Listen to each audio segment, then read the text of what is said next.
केसी त्यागी जी, क्या हुआ सर? ये एक्सपंज और बैन और कार्रवाई से हटेगा, इन सब के बीच में समझाइए। आप एक अनुभवी सांसद रहे हैं देश के। अब ये विपक्ष का कहना है कि जिन शब्दों से हम सरकार को घेरते थे वही सारे शब्द हटा दिए ताकि कोई कुछ बोल ही ना पाए। अंजना जी, आपके कैमरे के सामने अनपार्लियामेंट्री एक्सप्रेशंस की किताब है जो 1200 पेजों की है और ये मोदी जी के सत्ता में आने से पहले की है और इसमें कैसे कैसे शब्द निकाले गए हैं। बेकार की बात, बेचारा, बेच खाना, बेचना, बेकार कोशिश, गपबाजी, गप्पे हाँकना, गरजते हैं बरसते नहीं, गरिमा समाप्त करना, गरुड़ पुराण जैसे शब्द, गरीब ब्राह्मण जैसे शब्द निकाले गए हैं।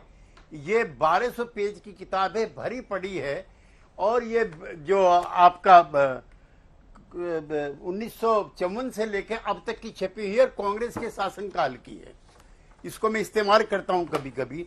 दिक्कत क्या हुई है अंजना जी कि हास्य और व्यंग और कमेंट वो कमजोर पड़ गए हैं। अब ना कोई डॉक्टर लोहिया है, ना मधुलिमय है, ना अटल बिहारी वाजपेयी है, ना हिरेन मुखर्जी है, ना बसंत साठे हैं, ना सोमनाथ चटर्जी हैं, ना अडवाणी जी हैं और ना भूपेश गुप्ता है। तीखे तीखे व्यंग होते थे। एक बार डॉक्टर लोहिया पार्लियामेंट में बोल रहे थे और वो महिलाओं की प्रशंसा करते करते लंबी तकरीर कर गए। तारकेश्वरी सिन्हा जी खड़ी हो जाती हैं कि आप तो अनमैरिड हैं, आपको क्या पता कि महिलाओं की ये प्रॉब्लम्स हैं। डॉक्टर लोहिया कहती हैं आपने मौका दिया क्या मुझको? अब ये इतना तीखा व्यंग था। आजकल के जमाने में किसी बहन पर ये कमेंट कर दिया जाए तो बवाल हो जाए पार्लियामेंट के अंदर। और तारकेश्वरी सिन्हा जी खड़ी हुई, हंसी और बैठ गई और प्रकरण समाप्त हो गया। इसी तरह का प्रसंग एक बार राज्यसभा में आया था। मैं हल्का सा उसका जिक्र करूंगा। हमारे सीनियर कॉमरेड हैं शरद यादव जी, उनके मुंह से रंग की प्रशंसा करते करते श्याम वर्ण की महिलाओं की प्रशंसा कर बैठे, जिसको लेकर के 3 दिन पार्लियामेंट नहीं चली। कई महिला हमारी जो पार्लियामेंटेरियन थी उन्होंने ऐतराज किया। और जहां तक शब्दों का कटुपन है, अटल बिहारी वाजपेयी जी लोकसभा में किसी विपक्षी सांसद ने झूठा कह दिया, पूरे दिन बवाल रहा। मुझे आप झूठा कैसे कह सकते हो?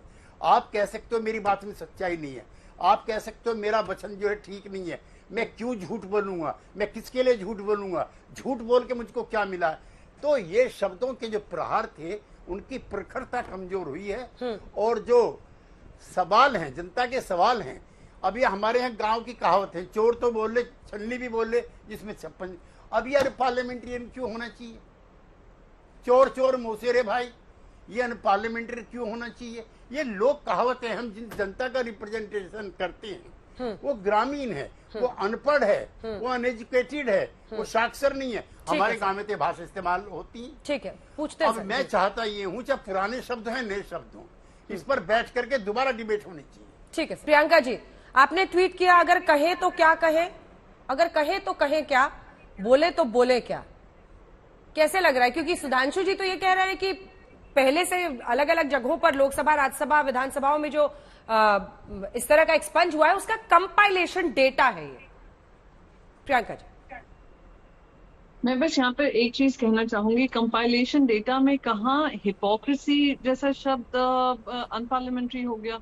कौन सा कंपाइलेशन? आप मुझे कोई भी असेंबली के रिकॉर्ड दिखा दीजिए या पार्लियामेंट के रिकॉर्ड दिखा दीजिए जहां हम कहें कि ये गूंगी बहरी सरकार है और बहरी उसमें से आप एक्सपंज कर दीजिए।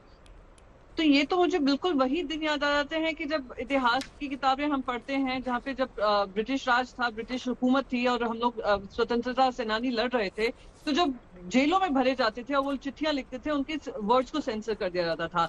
इमरजेंसी का हवाला भारतीय जनता पार्टी हमें देती है और भारतीय जनता पार्टी बार बार कहती है कैसे मीडिया को रोका रहा, कैसे लगाम लगाई थी, जो जेलों में भरे गए थे उनके वर्ड्स को चेक किया जाता था, डिलीट किया जाता था। ये बिल्कुल आप एक डिक्लेयर्ड इमरजेंसी, एक अनडिक्लेयर्ड इमरजेंसी जो एल के अडवाणी जी कहते थे, जितने बेसिक शब्द लाइक क्रिमिनल, करप्शन पे तो पूरा इनका 2014 का इनका पूरा पार्लियामेंट्री कैंपेन था। तो आप ऐसे शब्दों पे आप लगाम लगा देंगे, आप कह देंगे अनपार्लियामेंट्री और कह रहे हैं कि एक्सपंज होगा। एक्सपंज क्या होता है? एक्सपंज होता है वो शब्द आपके पार्लियामेंट्री रिकॉर्ड में नहीं दिखेगा।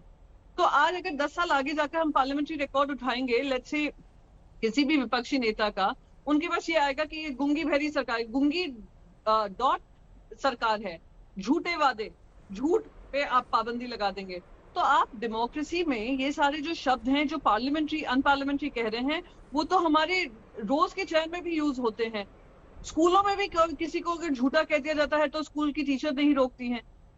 तो ये इस तरीके का माहौल बनाना जहां पे आप इतने ऐसे ऐसे वर्ड्स जो रेगुलर यूज के वर्ड्स हैं उनको अनपार्लियामेंट्री बता देना, मैं मानती हूँ ये ना ही संसद के लिए अच्छा है, ना ही डेमोक्रेसी के लिए अच्छा है। और विपक्ष जो कॉन्स्टिट्यूशन कहता है एक मजबूत विपक्ष होना चाहिए, उनका भी गला घोटने का एक और तरीका है।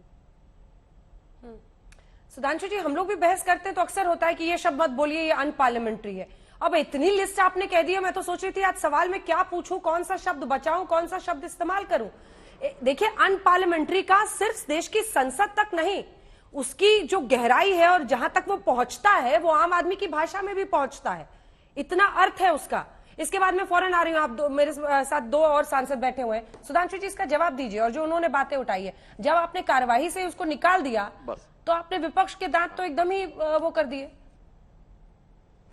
अंजना जी, एक स्पष्टीकरण कर दूं, हमने नहीं 29 राज्यों की विधानसभाओं प्लस लोकसभा राज्यसभा ने कार्रवाई से निकाला। अब यदि प्रियंका जी को इस विषय में मान लीजिए जानकारी उनको लग रहा है कि नहीं है, तो वो इस बात को देख लें कि किस विधानसभा में। सर सुनिए ना, सुनिए, एक बार सुधांशु जी को दिखाइए मेरे साथ। सुधांशु जी, मैं पूरी लिस्ट लेके आई हूँ। सुधांशु जी, एक सेकंड सर प्लीज, लिस्ट लेके आई हूँ सर।